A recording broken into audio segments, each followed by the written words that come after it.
চট্টগ্রামের কর্ণফুলী উপজেলা আওয়ামী লীগ যুবলীগের বর্ধিত সভার ব্যানারে সাবেক ভূমিমন্ত্রী এমপিএস রিদানুল করিম চৌধুরী সাইমের ছবি থাকা নিয়ে হট্টগোল সৃষ্টি ও নেতারা প্রশ্নবাণে জর্জরিত হয়েছেন। এ নিয়ে যুবলীগের একাংশ নেতাকর্মীরা হঠাৎ কিছু বুঝে ওঠার আগে বর্ধিত সভা বয়কট করার ঘটনা ঘটেছে। বাংলাদেশে 364 এমপি আছে, কোন এমপির পিএস এর ব্যানারে ছবি আসে? আর উনি আওয়ামী যুবলীগের কে? যে একজন পিএস এর ছবি এই যুবলীগের কোন ইয়ার মধ্যে আছে যে সাংগঠনিক রুলস আছে যে পিএস এর ছবি আসবে? এগুলো আমাদের সদস্য দিতে পারে না এরা। ব্যানারে জাভেদ সাহেবের লোকাল এমপি জাভেদ সাহেবের পিএস এর ছবি, ও পিএসও নাই মনে হয় এখন সম্ভবত। রিজওয়ানুল করিম চৌধুরী সাহেব ওইখানে দিদার চৌধুরী আর নাজিম সেলিম মানে উপজেলা যুবলীগ সভাপতি সেক্রেটারি আর দিদার চৌধুরী বলছে সাইম সাহেব আমাদের কমিটি জানছে, আমরা তার বাইরে যাইতে পারবো না। তো আমরা বলছি উনি তো লোকাল কেউ না, উনি তো কর্ণফুলীর কেউ না, যুবলীগের কেউ না। বলছে ওনার কথা বাইরে আমরা যাইতে পারবো না, আমরা ওনার কাছে বন্ডেড। আমরা বলছি যুবলীগের কোন ইয়াতে আছে যে একজন এমপির পিএস এর ছবি ব্যানার আসবে? এরা উত্তর দিতে পারে না এরা। পরে আমরা বয়কট করে চলে আসলাম। গতকাল রোববার রাত ৯টায় শুরু হওয়া এ বর্ধিত সভা চলাকালে উপজেলার চরলক্ষার এসডি কনভেনশন হলে এ বয়কটের ঘটনা ঘটে। কিছু নেতা সভা বয়কট করলেও রাত 12:30টায় এ সভা শেষ হয়।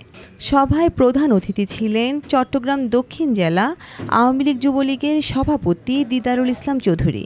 বিশেষ অতিথি হিসেবে উপস্থিত ছিলেন জেলা যুবলীগের সাংগঠনিক সম্পাদক আবিদ হোসেন ও অন্যান্য নেতারা। জানা গেছে, দীর্ঘদিন আওয়ামী লীগ সরকার ক্ষমতা থাকার পরও স্থানীয় এমপি সাবেক ভূমিমন্ত্রী সাইফুজ্জামান চৌধুরীর আশেপাশে যেতে না পারা এবং বর্ধিত সভার ব্যানারে সাবেক ভূমিমন্ত্রী এমপিএস রিদানুল করিম চৌধুরী সাইমের ছবি যুবলীগের কোন গঠনতন্ত্র মতে লাগানো হয়েছে, এসব বিষয় জানতে কর্ণফুলী উপজেলা যুবলীগের সাংগঠনিক সম্পাদক মির্জা মাহবুব বর্ধিত সভায় দাঁড়িয়ে প্রশ্ন ছুড়লে কোনো উত্তর না দিয়ে সভার প্রধান অতিথি জেলা যুবলীগের সভাপতি দিদারুল ইসলাম চৌধুরী তাকে বাধা সৃষ্টি করে বলে দাবি করেন। এক পর্যায়ে হট্টগোল ও হইচই সৃষ্টি হলে বেশ কিছুক্ষণ সভার কার্যক্রম বন্ধ থাকে। পরে সভা চালু হলেও বর্ধিত সভাস্থল বয়কট করে মূল অনুষ্ঠানের বাহিরে চলে যান কর্ণফুলী উপজেলা যুবলীগের সাংগঠনিক সম্পাদক মির্জা মাহবুব সহ তাদের নেতাকর্মীরা।